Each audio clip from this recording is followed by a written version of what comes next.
First time sex, confused, क्या करना है क्या नहीं करना है, a little nervous, a little scared. Let's see कि हम क्या चीज़ें माइंड में रख सकते हैं when we are having sex for the first time.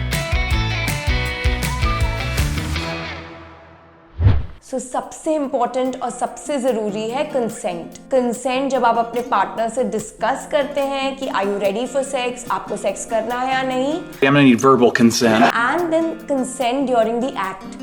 आप किसी भी पॉइंट पे सेक्स के दौरान नो बोल सकते हो. जस्ट बिकॉज आपने पहले कंसेंट दिया हुआ है और बाद में आप अनकंफर्टेबल हो तो इसका मतलब नहीं है कि अब आप नहीं बोल सकते और या you have to go with the flow. Not at all. Either of the partner can say no whenever they want to. No. And always remember, pressure में दिया गया कंसेंट नहीं होता. इमोशनल ब्लैकमेल कि तुम मुझसे प्यार करते हो तो तुम्हें हाँ बोलना ही पड़ेगा. And if somebody is under the influence of alcohol या फिर वो कंसेंट देने की कंडीशन में नहीं है तो उसका ये मतलब नहीं है कि it's a yes. That means the consent is not given and you cannot go ahead with anything. The second important thing is contraception.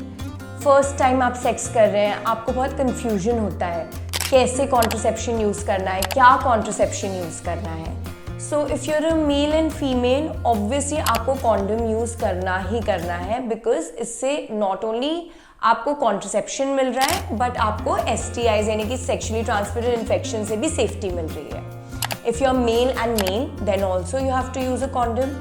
So female and female में you can use a dental dam. So it's very easy to make a dental dam at home. All you need is a condom and a pair of scissors. Just snip it from both sides, right?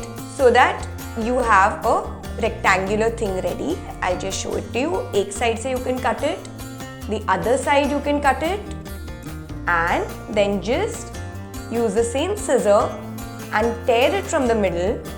We've cut it from the middle as well, and here we get a nice rectangular thing and our dental dam is ready. And now you can do all the oral sex that you want, keep it on the vulva and you are absolutely safe from STIs. And now coming to our next point is foreplay.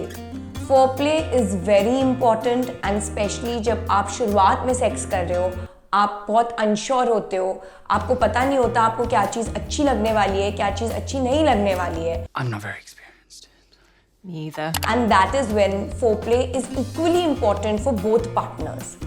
वो वेटनेस बढ़ाता है और dry sex जो कि painful होता है उससे हमें प्रिवेंट करता है. बट इवन फॉर मेल्स वो इरेक्शन विथहोल्ड करने के लिए या फिर इरेक्शन को लंबे समय के लिए चलाने के लिए हेल्प करता है because it secretes the happy hormones जो फीमेल्स में वेटनेस क्रिएट करते हैं और मेल्स में लॉन्गर एंड स्टर्डियर इरेक्शंस. और सबसे बड़ा मिसकंसेप्शन है कि सेक्स में दर्द होता ही है, जब आप फर्स्ट टाइम सेक्स करोगे वो पेनफुल होगा ही. ऐसे कुछ भी नहीं है.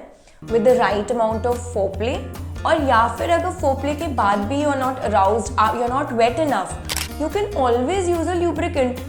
But sex is not supposed to hurt whether the first time or how many ever times you have it.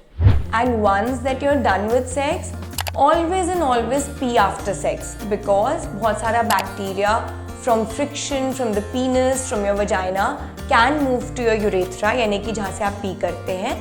And it's important to pee and clean so that you don't catch any infection. And once you've had sex, initially थोड़ी swelling, itching, rashes या फिर UTI यानी कि burning during peeing, ये सब होना common होता है. You don't have to feel ashamed about it or shy about it. Just go and see your doctor so that you can get the right help at the right time. So these are some points which will help you whenever आप ready हो sex के लिए.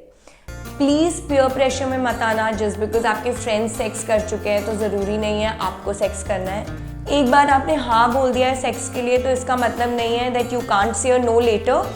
You can say no whenever you feel you are uncomfortable. So have safe sex, enjoy it and do it when you are ready.